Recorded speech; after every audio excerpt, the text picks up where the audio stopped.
അത്ഭുതം തോന്നുന്നു. ഇതെന്ത് ജനാധിപത്യമാണ്? ഇതെങ്ങനെ സംഭവിക്കുന്നു? ഇതിനൊരു ഉത്തരം നൽകാൻ ആർക്കും സാധിക്കുന്നില്ല. എന്നാൽ ഉത്തരങ്ങളിലേക്ക് പോകേണ്ട സാഹചര്യങ്ങളും വിവരങ്ങളും ലഭിച്ചിട്ട് പോലും ഉദ്യോഗസ്ഥർ അതിന് തയ്യാറാവുന്നില്ല.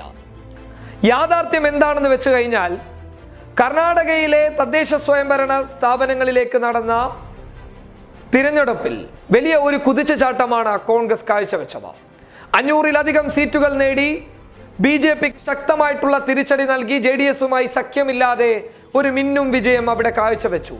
എന്നാൽ ലോക്സഭയിലാവട്ടെ ശക്തമായ തിരിച്ചടി. ഇതെങ്ങനെ സംഭവിക്കുന്നു?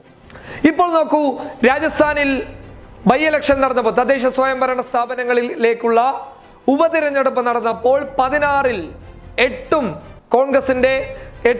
കോൺഗ്രസിന്റെ സ്ഥാനാർത്ഥികൾ വിജയിക്കുകയും 3 കോൺഗ്രസ് പിന്തുണയോടുകൂടി സ്വതന്ത്രർ വിജയിക്കുകയും ചെയ്തു.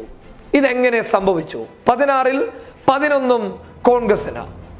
ഇതെങ്ങനെ സംഭവിക്കുന്നു എന്നുള്ള ഒരു ചോദ്യം. ആ ചോദ്യത്തിന് ഉത്തരങ്ങളില്ല. എന്നാൽ ഉത്തരങ്ങളിലേക്ക് എത്തിപ്പെടാൻ പറ്റുന്ന സാഹചര്യങ്ങളും തെളിവുകളും വിവരങ്ങളും ഒക്കെ ഉണ്ടായിട്ട് പോലും അതിലേക്ക് കടന്നു പോകാൻ ഉദ്യോഗസ്ഥർ തയ്യാറാവുന്നില്ല. ഇതിനൊക്കെ അടിസ്ഥാനപ്പെടുത്തി പറയുകയാണ്, ഇതെന്ത് ജനാധിപത്യം? ഇതെങ്ങനെ സംഭവിക്കുന്നു? വ്യക്തമായി പറഞ്ഞു കഴിഞ്ഞാൽ, രാജ്യത്ത് പോൾ ചെയ്ത വോട്ടിനേക്കാൾ കൂടുതൽ വോട്ടുകൾ എണ്ണിയിട്ടുണ്ട്. ആ എണ്ണിയ വോട്ടുകളുടെ ഞെട്ടിപ്പിക്കുന്ന വിവരങ്ങൾ ന്യൂസ് ക്ലിക്ക് അടങ്ങുന്ന മാധ്യമങ്ങൾ പുറത്തുവിട്ടു. ആ മാധ്യമങ്ങളോട് ഒരു രീതിയിലും സഹകരിക്കാൻ ഉദ്യോഗസ്ഥർ തയ്യാറാവുന്നില്ല. എടുത്തു പറഞ്ഞാൽ തിരഞ്ഞെടുപ്പ് കമ്മീഷൻ തയ്യാറാവുന്നില്ല. തിരഞ്ഞെടുപ്പ് കമ്മീഷൻ ഇതിന് ന്യായീകരണവുമായി വരുന്നു. പ്രേതങ്ങളല്ല വോട്ട് ചെയ്തത്, മനുഷ്യരാണ് വോട്ട് ചെയ്തത് എന്നുള്ള രീതിയിലേക്ക് തിരഞ്ഞെടുപ്പ് കമ്മീഷൻ ന്യായീകരണവുമായി മുന്നോട്ട് വരുന്നു. എന്നാൽ ഒരു ചോദ്യം, എല്ലായിടത്തും ഉപതിരഞ്ഞെടുപ്പും സംസ്ഥാന നിയമസഭാ തിരഞ്ഞെടുപ്പുകളും നടക്കുമ്പോൾ കോൺഗ്രസിന് നേട്ടമുണ്ടാകുന്നു. ലോക്സഭയിലേക്ക് തിരഞ്ഞെടുപ്പ് നടക്കുമ്പോൾ മാത്രം BJPക്ക് തരംഗമുണ്ടാകുന്നു. ഇത് എങ്ങനെ സാധിക്കുന്നു? അത്യാവശ്യം വിവരവും പക്വതയുമുള്ള ഏതൊരു മനുഷ്യനും ഒന്ന് ചിന്തിച്ചാൽ മനസ്സിലാകുന്ന നിസ്സാരമായിട്ടുള്ള കാര്യം. ഈ കാര്യങ്ങളെ പൊതുജനങ്ങളിലേക്ക് ഒരു ബോധ്യപ്പെടുത്തൽ എന്ന നിലയിൽ ഞങ്ങളെപ്പോലെയുള്ള മാധ്യമങ്ങൾക്ക് തുറന്നു പറയാമെന്നല്ലാതെ കൃത്യമായിട്ടുള്ള നിയമ പോരാട്ടവും ഇതിന് പിന്നിലേക്ക് കൃത്യമായിട്ടുള്ള സ്രോതസ്സുകൾ എത്തിച്ചു നൽകേണ്ടതും പ്രതിപക്ഷ പാർട്ടികൾ അടങ്ങുന്ന രാഷ്ട്രീയ പാർട്ടികളാണ്. അവരാണ് ഇതിന് നേതൃത്വം കൊടുക്കേണ്ടത്. അല്ലെങ്കിൽ കോൺഗ്രസ് തന്നെ ഒന്ന് പരിശോധിച്ചു നോക്കുക. രാജസ്ഥാനിൽ വലിയ തിരിച്ചടിയാണ് ലോക്സഭാ തിരഞ്ഞെടുപ്പിൽ നേരിട്ടത്. എന്നാൽ നിയമസഭാ തിരഞ്ഞെടുപ്പിലാവട്ടെ BJPയുടെ ഭരണത്തെ തൂത്തെറിഞ്ഞ് ഒരു വലിയ വിജയം നേടുകയുണ്ടായി. ആ വിജയം നേടിയ രാജസ്ഥാനിൽ ലോക്സഭാ തിരഞ്ഞെടുപ്പിലാവട്ടെ ശക്തമായ തിരിച്ചടിയും. അതിന്റെ പേരിൽ എത്രയോ പ്രശ്നങ്ങൾ നടക്കുന്നു. ഗെഹ്ലോട്ടിനെതിരെ ശക്തമായിട്ടുള്ള നീക്കം നടത്താൻ രാഹുൽ ഗാന്ധി തന്നെ മുന്നോട്ട് വരുന്നു. മുഖ്യമന്ത്രിക്കെതിരെ നീക്കം നടത്താൻ വേണ്ടിയിട്ട് ഒരു വിഭാഗം പറയുന്നു, ഉപമുഖ്യമന്ത്രിയായിട്ടുള്ള സച്ചിൻ പൈലറ്റിനെ മുഖ്യമന്ത്രിയാക്കുക എന്നുള്ള ആവശ്യമുയർത്തി ഒരു കൂട്ടം അവിടുന്ന് രംഗപ്രവേശനം ചെയ്യുന്നു.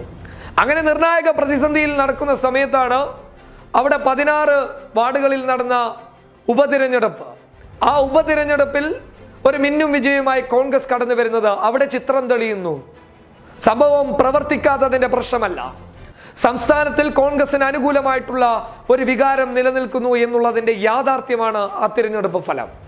ആ തിരഞ്ഞെടുപ്പ് ഫലം വിരൽ ചൂണ്ടുന്നത് ലോക്സഭാ തിരഞ്ഞെടുപ്പിൽ വോട്ടിംഗ് മെഷീനുകളിൽ അടക്കം അട്ടിമറി നടന്നിട്ടുണ്ട് എന്നുള്ളതിലേക്ക് തന്നെയാണ്. ആര് പറഞ്ഞാലും, ഇനി ഏത് രാഷ്ട്രീയ പാർട്ടികൾ പറഞ്ഞാലും, ഏത് തിരഞ്ഞെടുപ്പ് കമ്മീഷൻ പറഞ്ഞു കഴിഞ്ഞാലും ഒരിക്കലും തള്ളിക്കളയാൻ പറ്റാത്ത വസ്തുതയുടെ യാഥാർത്ഥ്യം എന്ന് വേണം അതിനെ വിശേഷിപ്പിക്കാൻ. ഉപതിരഞ്ഞെടുപ്പുകളിൽ, അതുപോലെ തന്നെ തദ്ദേശ സ്വയംഭരണ സ്ഥാപനങ്ങളിലേക്കുള്ള തിരഞ്ഞെടുപ്പുകളിൽ ഒരു വികാരം കോൺഗ്രസിന് അനുകൂലമായി നിൽക്കുന്നു. കോൺഗ്രസിന് അനുകൂലമായിട്ട് അവിടുത്തെ ജനങ്ങൾ വോട്ട് ചെയ്യുന്നു. പക്ഷേ ഈ അനുകൂലം ലോക്സഭയിൽ കാണാത്തത് എന്തുകൊണ്ട് എന്നുള്ള ചോദ്യത്തിന് ഉത്തരങ്ങൾ നമുക്കിടയിലേക്ക് പലതവണ പല രീതിയിൽ കടന്നു വന്നിട്ട് പോലും എന്തുകൊണ്ട് ഒരു വ്യക്തമായ അന്വേഷണം നടത്താൻ തിരഞ്ഞെടുപ്പ് കമ്മീഷൻ തയ്യാറാവുന്നില്ല എന്ന് ചോദിച്ചു കഴിഞ്ഞാൽ, തിരഞ്ഞെടുപ്പ് കമ്മീഷൻ അന്വേഷണവുമായി മുന്നോട്ട് പോയി കഴിഞ്ഞാൽ വിവരമറിയും. മോദി സർക്കാരിന്റെ യഥാർത്ഥ സ്വഭാവം തിരിച്ചറിയും. അതുകൊണ്ട് തന്നെയാണ് തിരഞ്ഞെടുപ്പ് കമ്മീഷൻ അംഗമായിട്ടുള്ള പലരും തിരഞ്ഞെടുപ്പ് കമ്മീഷന്റെ ചില നടപടികളിൽ നിന്നും വിട്ടുനിന്നത് പോലും. അതുകൊണ്ടാണ് പറയുന്നത്, ഈ തിരഞ്ഞെടുപ്പിൽ, ലോക്സഭാ തിരഞ്ഞെടുപ്പിൽ വ്യക്തമായ എന്തോ ഒരു ഗൂഢാലോചന നടന്നിട്ടുണ്ട്. ആ എന്തോ ഒരു ഗൂഢാലോചന തന്നെയാണ് EVM മിഷനുകളിലെ അട്ടിമറി. എല്ലായിടത്തും എന്ന് ഞങ്ങൾ പറയില്ല, ചിലയിടങ്ങളിൽ ഹിന്ദി ഹൃദയ ഭൂമി അടങ്ങുന്ന ഉത്തരേന്ത്യയിലെ ചിലയിടങ്ങളിലാണ് ഇത് നടന്നിട്ടുള്ളത് എന്നാണ് ഞങ്ങൾക്ക് പറയാനുള്ളത്. News desk public Kerala.